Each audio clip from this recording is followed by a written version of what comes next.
রে আজ দিকে কম্বল লয়ে আয় না। চুপ করা বোন, মাত্র তো মাগরিবের আজান দিছে এনে। এই আপনারা চুপ থাকেন, ওই দেন কম্বল লয়ে আইতাছে। এ ধরেন ভাই।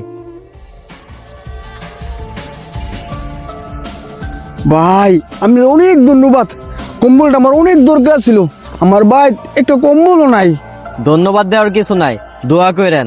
আমাদের সবার উচিত যার যার সামর্থ্য অনুযায়ী গরিব দুঃখীদের দান করা। আমি মন থেকে দোয়া করি আল্লাহ যেন আমাদের মতো গরিব দুঃখীর পাশে আপনাদের মতো ব্যক্তিদেরকে সবসময় রাখে। আচ্ছা থাকেন, আমি দেখি আরো কেউ আছে কিনা। এই তোরা কেডা কেডা কম্বল বেচবি? কম্বল দে। ধরেন আমারটা, আজকে 300 টাকা দেওয়া লাগবো। 250 টাকা দিমু, দিলে দে। আচ্ছা দিয়েন, নেন।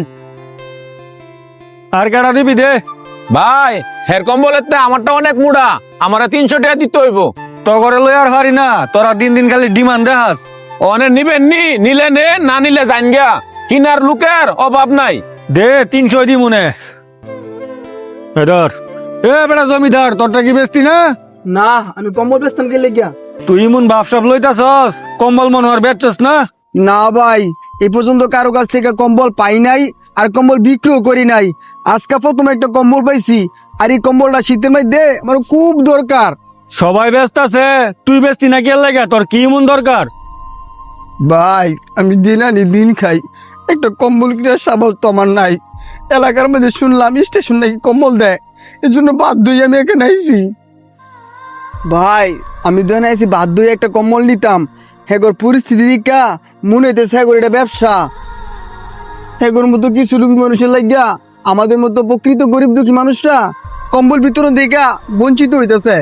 দেন কি একটা শীত পড়ছে, আর আমাদের মতো গরিব মানুষরা কালীগঞ্জ স্টেশনের প্ল্যাটফর্মে শুয়ে রয়েছে, আর আপনাদের মতো অসাধু ব্যবসায়িকরা গরিবের কম্বল নিয়ে ব্যবসা করতেছেন। ভাই আমি আমার বুড়া বুঝতাম পারছি, ঠিক আছে? আজকার পর থেকে এই স্টেশনের মধ্যে এই অবৈধ ব্যবসা আর কেউ করতে পারবো না, আমিও করবো না, কাউরে করতেও দিব না।